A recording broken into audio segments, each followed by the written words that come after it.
due the 22nd, but last time she came a day early, and here we are on the 21st, and her tail ligaments seem to have loosened quite a bit over the past 24 hours, so we will see if we have a calf later today. We're getting pretty excited for Sangria's next calf. You may recall she went 11 months between her first calf and breeding to have her second.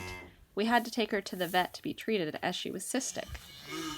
I'm really curious if she'll have a heifer or a bull calf, but even more excited because we bred her to a mini Jersey and I'm anticipating a smaller calf than her first. Mac, a pure Dexter bull calf, was 50 pounds.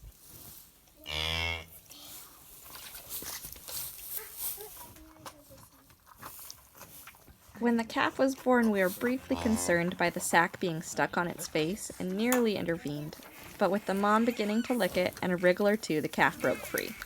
The calf breathed in a little fluid, but the breathing resolved within a few hours. If it's a girl, I want to name her Daisy. Looks like it's a little heifer calf. Can we call her Daisy? It's apparent that something isn't quite right with Daisy. She isn't standing as quickly as the 3 previous calves born on our farm. She is taking a very awkward and uncoordinated stance and staggering walk that's making it hard for her to latch on and drink. I think I'm going to need to help her a little to make sure she gets the colostrum she needs. Well, she's cute. She kind of looks like an Imperial Walker from Star Wars. I've been going out every couple hours now to make sure she drinks and to get her up so she can practice walking. The internet says not to worry. Likely some sort of tendon issue with contracted or lax tendons due to her size and position in utero. But I'll be much more comfortable when I see her walking normally. I thought she looked a little big when she was born, but I just got around to weighing her, and holy cow, she's 55 plus pounds.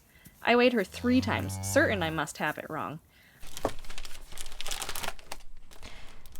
Yes, it looks like the straw is from Little General, a mini Jersey who was 40 inches at 3 years. After a little more research, I learned that depending on how far back in a line a full-size Jersey is, mini Jerseys can throw larger calves. With a bit of digging, I found Little General's pedigree, and while his sire was a micro Jersey, it looks like his dam was a mid-sized Jersey.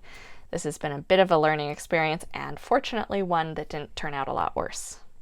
I guess we'll save the rest of those mini Jersey straws for Rhea. It's day 2 and Daisy is still down on her pasterns a bit.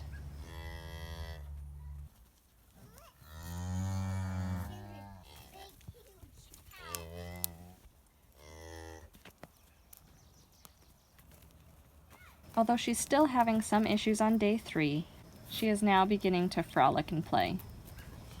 Such a cute baby cow. Isn't Daisy adorable? Yes.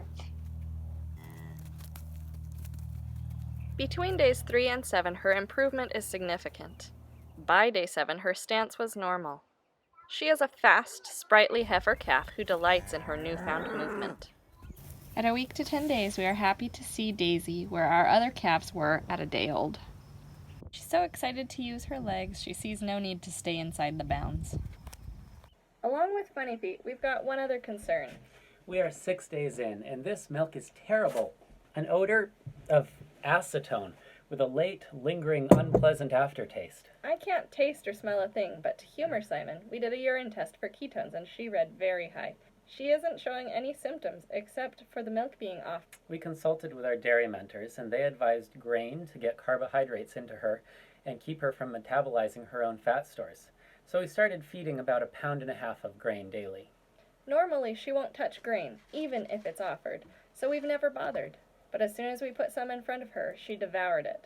Within a week, her ketones dropped off completely. At a month, we no longer give grain and don't seem to have any further problems. What is your favorite thing about Daisy? She likes to run and frolic. And she really likes Rhea. And she's very sweet and soft. Rhea has had some trouble being welcomed by the herd, and she still seems to like people more than her bovine roommates.